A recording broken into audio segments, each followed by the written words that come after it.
Voilà, c'est 8 heures du matin. Je suis venu récupérer les caméras qui sont là depuis 3 bonnes semaines. Et donc, elles sont à 50 mètres, là, dans mon dos à peu près. On va les laisser jusqu'à midi, jusqu'à temps que je parte. Et puis après, on va les récupérer pour voir ce qu'il y a dessus.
Voilà. Alors qu'est-ce que nous dit le visionnage de ce petit incident? Parce que pour moi il y avait quelqu'un. Il y avait quelqu'un et... ah oui, déménagement, nouveau décor. Il manque encore quelques trucs, je sais pas, éclairage, c'est pas fini. Hein. Bon. La lumière qui est là éclaire une boule disco, c'est super. Du coup la boule se reflète partout. Ah. Donc l'analyse nous dit qu'il y avait quelqu'un. Moi j'en reste persuadé puisque on entend même au départ c'est pas un sac, c'est un gros couteau je pense qui sort d'un étui en kydex ou plutôt ici en PVC quoi. Les Brésiliens ont l'habitude de faire chauffer un tube en PVC et puis ils l'aplatissent autour de la lame et ça fait un étui qui est très costaud. Et il y a un bruit très spécial quand on le sort le couteau et le bruit qui frotte contre le plastique. Moi ce que j'entends c'est un couteau qui sort, qui met deux coups sur le tronc, donc un coup qui dérape et puis un coup qui toque. On entend bien qu'il plante dans le bois. Tous les gens qui ont l'habitude d'aller en forêt vont bien reconnaître ce bruit, c'est très caractéristique. Sauf que on n'entend pas la personne arriver et on n'entend pas partir. Ça c'est quelque chose que j'arrive pas à m'expliquer. On a une vidéo qui fait 3 minutes, on a un coup de sabre pile alors à 1 minute 30 et 1 minute 30 avant on n'entend pas la personne arriver, 1 minute 30 après on n'entend pas partir alors qu'on entend bien avec le coup puis on voit la caméra vibrer. Le gars est à 2-3 mètres derrière la caméra, donc s'il fait un pas, on entend automatiquement. Au milieu du chablis, il y a du bois partout, c'est très sale. On ne peut pas faire sans faire de bruit, même pieds nus, c'est pas possible. Donc ça reste un mystère. Hein. Bon, moi je pensais que j'avais perdu ma caméra. Elle est peut-être pas perdue, puisqu'en visionnant, je vous ai montré les images de la 3. La 3 a pris quelque chose, la 2 elle est perdue, volée, je sais pas, et la 1 il n'y a rien dessus, juste de vidéo quand je viens la poser, quand je viens la chercher. Elle était mal placée, elle n'a rien pris. Sauf qu'en visionnant les vidéos de la première, je me suis aperçu que je partais par là une fois que je l'ai posée, et quand je suis revenu, j'ai cherché ma caméra par là. Donc j'ai fait un cercle, et la caméra n'était pas sur les bords, elle était au centre du cercle. Alors il y a des chances que, en y retournant, je la retrouve. Et il y a autre chose aussi, c'est que j'ai découvert par hasard quelque chose on va dire de pas très beau. Donc en rentrant, j'ai croisé justement par hasard le véhicule on va dire des autorités compétentes. J'ai signalé le phénomène et c'est ce qui me fait dire que ma caméra a été volée puisque l'histoire du fantôme, j'ai appelé fantôme, je ne pouvais pas le voir sur ma petite caméra puisque vous imaginez bien que quand on visionne une vidéo là-dessus, moi j'ai vu un serpent qui passait devant, j'ai dit tiens il y a un serpent. Mais le bruit, le micro, on n'entend absolument rien, c'est à l'ordinateur que je découvre ce qui se passe. Donc c'est plutôt ce deuxième fait qui est gênant, qui me fait penser qu'on m'a pris ma caméra. Alors quoi, on est sur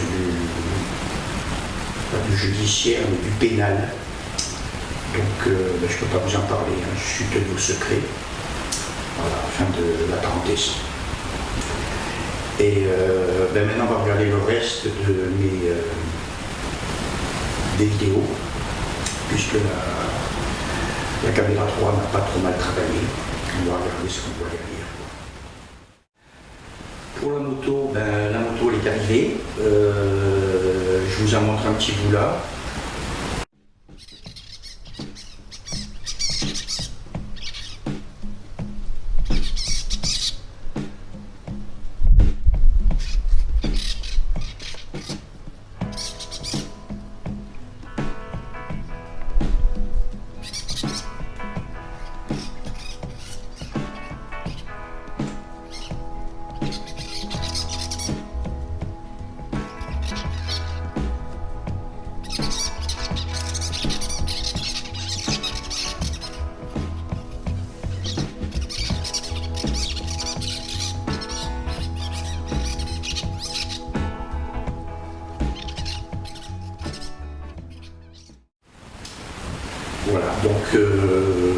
pourquoi je ne la sors pas pour l'instant? Je la sors évidemment, mais elle est en rodage. Donc je ne veux pas prendre le risque de partir avec armée bagages, un pétard au chinook pour tomber en panne. Je préfère faire mes 1000 km, révision, être sûr qu'elle est tout ok. Et puis aussi, bon, pour la prendre en main un petit peu, hein, c'est pas un monstre de guerre, hein, un petit truc qui fait 9 chevaux, mais bon, faire un petit 90, ça suffit pour me faire prendre par tous les radars de Guyane. Donc c'est pas la peine d'aller plus vite.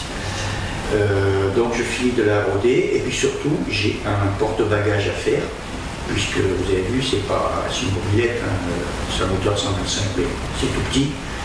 Et donc tant que j'aurai pas de porte-bagages pour mettre mon sac à dos, mes affaires, partir en expédition avec, c'est pas possible.